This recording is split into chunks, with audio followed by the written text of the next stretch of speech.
আমার জানা নাই, অথচ ডক্টর মোহাম্মদ ইউনূসের মতো লোকরা ক্ষুদ্র ঋণের ব্যবসা করে এত বড় হয়ে গেছেন যে হিলারি ক্লিন্টনের মতো লোকের নির্বাচনী প্রচারণায় তারা টাকা পর্যন্ত তারা ব্যয় করতেছেন বাংলাদেশে থেকে।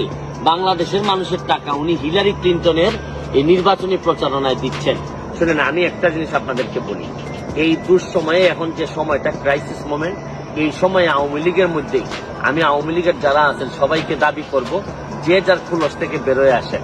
প্রতিবাদ করার সময় আছে, আমাদের যা যা আছে তার বিভিন্ন সময় আমরা বলবো, আমাদের দুর্নীতির বিরুদ্ধে যুদ্ধ চলতে থাকবে। কিন্তু এখন মনে রাখবেন যে জননেত্রী শেখ হাসিনা, আমি বারবার বলছি যে উনি যদি না থাকেন তাহলে আমাদের মতো মানুষের প্রতিবাদ করার সাহসও থাকবে না। কারণ উনি বঙ্গবন্ধু কন্যা বলেই আজকে আমাদের এরকম প্রতিবাদ করার সাহস আমরা পাচ্ছি। শুনেন, দেশের মধ্যে দুই দলের মধ্যে বিভক্তি থাকতে পারে, কিন্তু আরেক দলকে পরাজিত করার জন্য বিদেশের যারা, আপনারা জানেন যে এই আমেরিকা কিন্তু ইতিহাসের পুনরাবৃত্তি। ৭১ সালের যুদ্ধের সময় আমেরিকা আমাদের বিরোধিতা করছে। এখন যখন বাংলাদেশ যখন অন্য লেভেলে চলে যাচ্ছে উন্নয়নের দিক থেকে, তখনও কিন্তু আমেরিকা আমাদের বিরোধিতা করতেছে। এই ইউনূস সাহেব দেখেন, আপনারা ইউনূস সাহেবের বলবেন যে আমি ইউনূস সাহেবের বদনাম করি কিনা।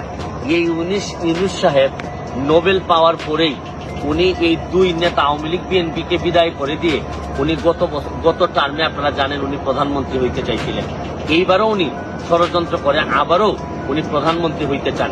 একটা মানুষ যখন বারবার যখন প্রধানমন্ত্রী হইতে চান, তখন উনি কিন্তু মনে রাখবেন যে তার মনের মধ্যে কিন্তু কোনো ভালো জিনিস নাই। পদ্মা সেতুতে উনি বিরোধিতা করছেন। শুনেন, যাই করুক না কেন উনি বাংলাদেশের বিরোধিতা করতেছেন, এইটা বাংলাদেশের জন্য কোনো ভালো হবে না। এবং উনি যত বড় নোবেল বিজয়ী হন না কেন, নিজের দেশের বিরোধিতা করে আমার মনে হয় উনি কোনোদিন মানুষের মনে জায়গা নিতে পারবেন না।